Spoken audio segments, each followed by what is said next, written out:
Nanawagan ng Department of Science and Technology o DOST na ipasana ng Kongreso ang panukalang batas na nagtatatag ng Philippine Space Agency.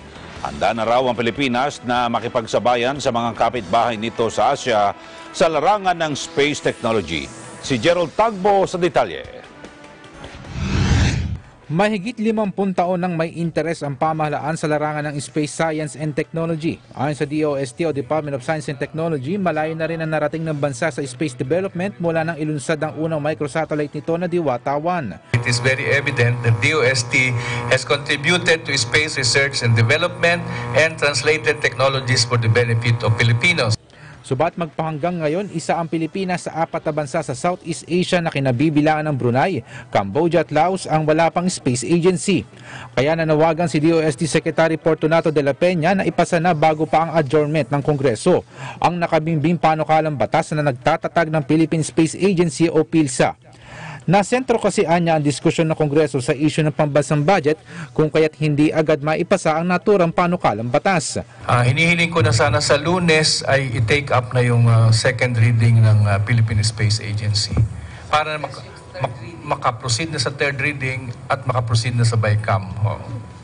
Aabot na sa mahigit 7 bilyong piso ang nagastos ng gobyerno sa research at paglulunsad ng mga microsatellite ng bansa.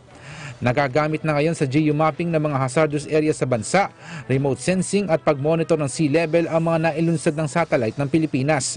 Subalit kinakailangan ng isang ahensyang tuwirang mga ngasiwa sa space technology gaya ng ipinapanukalang PhilSA na malaki umano ang maitutulong sa mga ordinaryong Pilipino.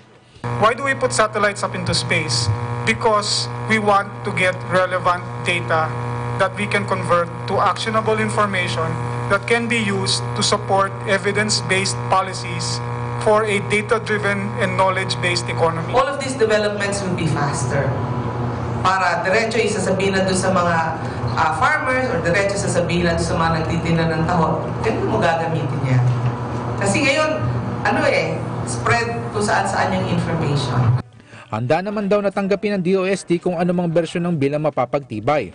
Sa bersyon ng Kamara, nakalagay na ang DOST ang mga ngasiwa ng Philippine Space Agency pero sa nakahaing sa Senado, nasa ilalim ng pangangasiwa ng Office of the President ang ahensya. Sakali man na maging ganap na batas, mas malayo pa raw ang mararating ng bansa sa space technology dahil sa mas matututukan nito ang pagtuklas ng mga magiging eksperto sa astronomy at aerospace industry. Mahigit 24 na bilyong piso ang mailalaan na pondo para sa operasyon ng Space Agency.